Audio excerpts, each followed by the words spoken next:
Hey everyone, Mr. Sujano here. In this video we're talking about Nintendo, Denuvo, and more. Let's get started. Alright, we'll kick things off talking about a pretty hot topic, and that's Denuvo. And today Denuvo said they're thrilled to announce that their top-tier protection technologies are officially accessible as authorized Nintendo Switch middleware on the Nintendo Developer Portal. Now, we've talked about this one in previous videos, and I would argue this is a direct attack against emulation, given the fact that the paragraph is kind of worded like that.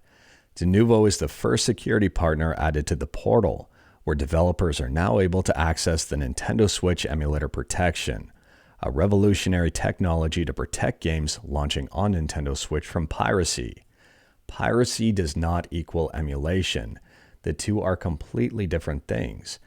And this is where Denuvo is kind of blurring that line, and I don't like that. They then say by blocking unauthorized emulations on PC, studios are able to increase the revenue during the game launch window, which is the most important period for monetization. The Nintendo Switch emulator protection will ensure that anyone wishing to play the game has to buy a legitimate copy. Again, completely ignoring the fact that you can buy a legitimate copy of the game and rip it yourself and play it on an emulator. But wait, there's more, because of course there is. They say as gamers, yeah right, we know firsthand how piracy negatively affects the gaming industry. We witness an increasing need to protect against emulation on PC from game launch. They also say, as with all other Denuvo solutions, the technology integrates seamlessly into the build toolchain with no impact on the gaming experience. Are they sure about that? I think there's some tests on YouTube that prove otherwise. Anyways, it then allows for the insertion of checks into the code which blocks gameplay on emulators. Based on this write-up, I am pretty sure they know the difference between emulation and piracy, but they're trying to bundle the terms together and confuse the two and package it up all as one, which I heavily disagree with, and that's really unfortunate. And I'm kind of curious to see what developers end up going with Denuvo and if it actually impacts game performance. I'm assuming it's gonna. Let me know your thoughts about this one in the comments below. On a quick side note here, someone brought this to my attention and I do think it's worth pointing out. On videogameschronicle.com, a big website, there's an incorrect statement. It says the team working on Switch Android emulator Skyline also announced in May that it had received a DMCA takedown notice from Nintendo due to its use of lockpick. That is 100% false. That did not happen. And speaking about Denuvo, next up we're still talking about Denuvo. There was a second announcement today. Denuvo buyer Detto unveils new features for enhanced gaming security at Gamescom. I'm certain the crowd would have been thrilled with that. At a high level, this affects PC gaming and also possibly modding. Denuvo Unreal Engine protection and integrity verification features deliver the next level of game security. They go on to say, Denuvo's Unreal Engine protection is a pioneering feature designed to prevent malicious users from manipulating games created using Unreal Engine, effectively thwarting data mining attempts and creating formidable barriers against cheat creators, pirates, and fraudsters. It shields Unreal Engine game data files against decryption, blocks the use of in-game debug consoles, and conceals entry points to deter game modification. Furthermore, the integrity verification feature will bring more granular options to the anti-tamper product. This versatile feature empowers developers to verify the integrity of their own game code, safeguarding against both static and dynamic tampering. I don't know about you, but honestly here, if I see a game using Denuvo, I may be less inclined to pick it up. I'm a big fan of game modding. And I would argue that based on that, Denuvo actually hurts game sales. Maybe I'm wrong. Let me know your thoughts about this one in the comments below. But moving on, and next up we're talking about Arcade 1UP, and today Arcade 1UP unveiled a brand new Time Crisis Sizzle arcade cabinet. There's 4 games in total: Time Crisis, Point Blank, Steel Gunner, and Steel Gunner 2. The cabinet's going to cost about $750 USD and over $1,000 in Canada and release at some point this year. Let me know your thoughts about this one in the comments below. It's very pricey. Next up, we're talking about Turok 3, Shadow of Oblivion, and it's been announced that it's going to be hitting Nintendo Switch. And yes, the game has been remastered. It looks a lot better than it did on the N64, and it's also heading to PC, Xbox, and PlayStation.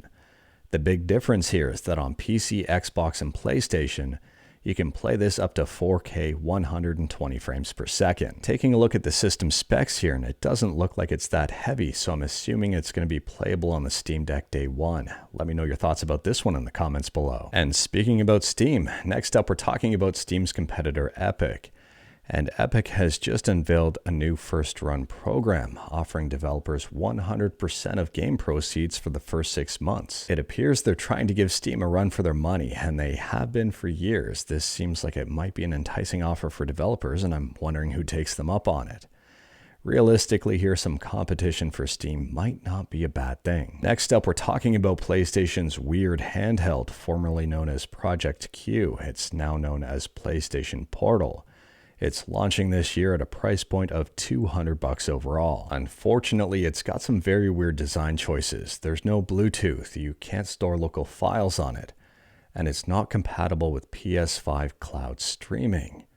I'm not quite sure what the purpose of this is, if they've not added a whole bunch of stuff that would make this thing incredibly useful. Next up, we're talking about Night Dive again, and in addition to Turok 3, they've also remastered Star Wars Dark Forces.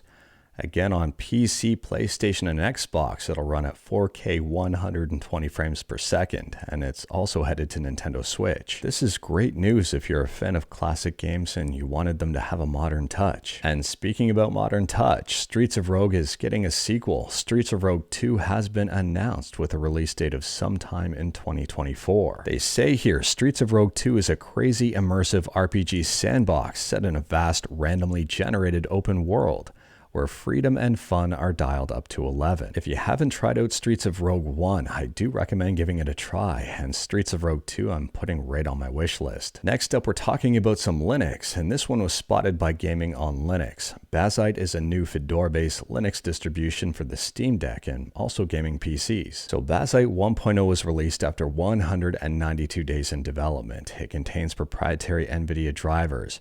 It's got XPad Neo in here, System76 scheduler, and input remapper. To me, this is a very interesting distribution. I don't know if it's going to take the place of SteamOS on my Steam Deck, but at the same time, it might be worth a try just to check out. Next up, for you ethical hackers out there and pen testers, Kali Linux 2023.3 has just released.